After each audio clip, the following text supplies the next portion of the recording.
Hi friends, welcome to Automation with Stackstorm tool, and this is Narendra, instructor for this course.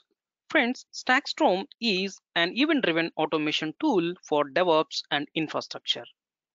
See, basically this tool has been developed to solve modern development, operations and system integrations. And this is implemented with Python. So Stackstorm tool has been implemented with Python and it is an open source tool. Now let me show you some of the tools of DevOps and infrastructure. See, if you observe here we are having different types of tools which are popular in your DevOps culture and for your infrastructure. See, all these tools we can easily integrate and automate using Stackstorm.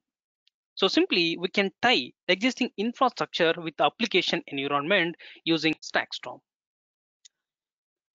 Now let me go with a very simple use case to understand about event-driven automation using Stackstorm.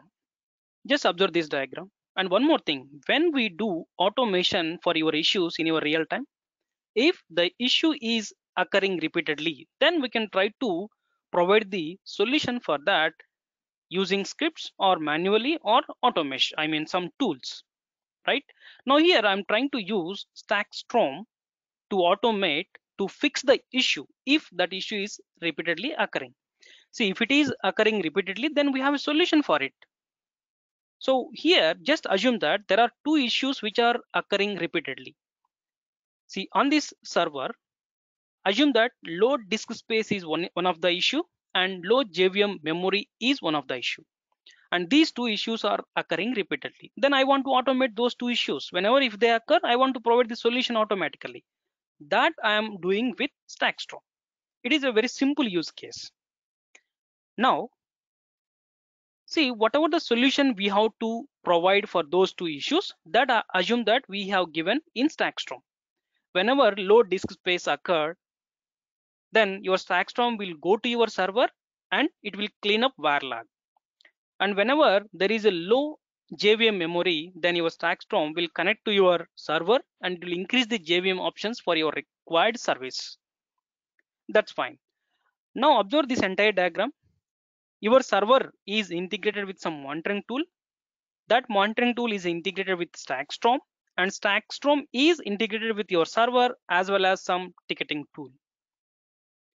Now try to understand about your event-driven automation.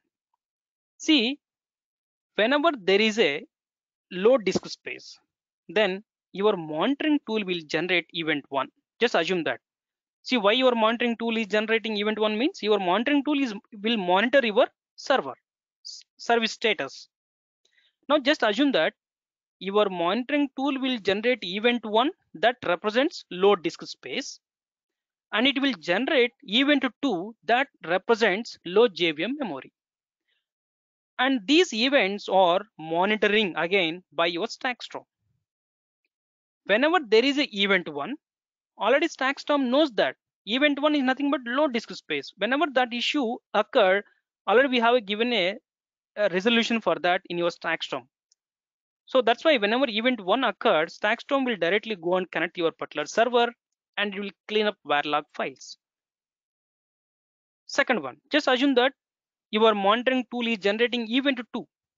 Event 2, we are assuming that low JVM memory. So already in your Stackstorm we have given a solution for your issue. That is, whenever there is a low JVM memory, then your Stackstorm will go to your particular server and it will try to increase the JVM memory for your running service. JVM memory options for your service.